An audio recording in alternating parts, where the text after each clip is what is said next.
Con Claudio Sinigaglia, vicepresidente della Commissione Sociosanitaria, parliamo di contributi alle famiglie in difficoltà, un provvedimento che ancora la Giunta deve approvare e i tempi si fanno molto stretti, in ballo ci sono ben 840 mila euro.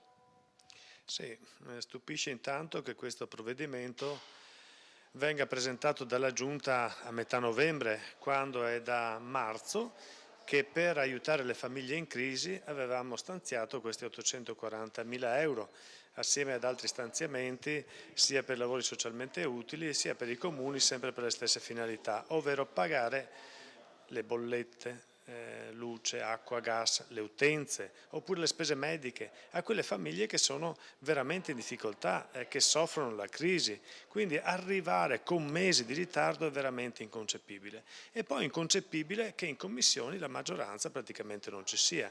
Senza la nostra presenza il provvedimento non sarebbe stato approvato. Quindi è grazie al PD e all'opposizione che questo provvedimento è stato licenziato dalla commissione e che adesso la Giunta approverà. Stupisce ancora di più poi, ed è inconcepibile, che la Lega critichi i soggetti attuatori di questi provvedimenti, in questo caso i soggetti del terzo settore, l'associazionismo, la Caritas, le cooperative. È inconcepibile perché è stato appositamente pensato per accelerare l'intervento e per aiutare i comuni a bypassare il cosiddetto patto di stabilità che impedisce loro appunto di erogare i contributi per aiutare queste famiglie. Quindi i soggetti attuatori sono i soggetti del terzo settore, le associazioni, d'intesa con i comuni, attiveranno questi aiuti a soggetti indicati dai comuni, non solo.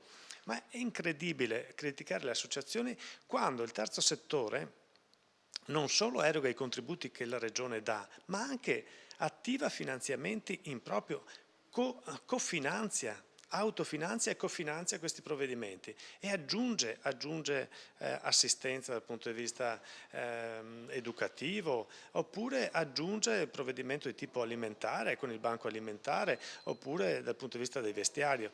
Ecco, questo è veramente inconcepibile ed è questo quanto sta succedendo in Regione perché non c'è un assessorato al sociale e alla sanità in grado di coordinare e gestire questi interventi.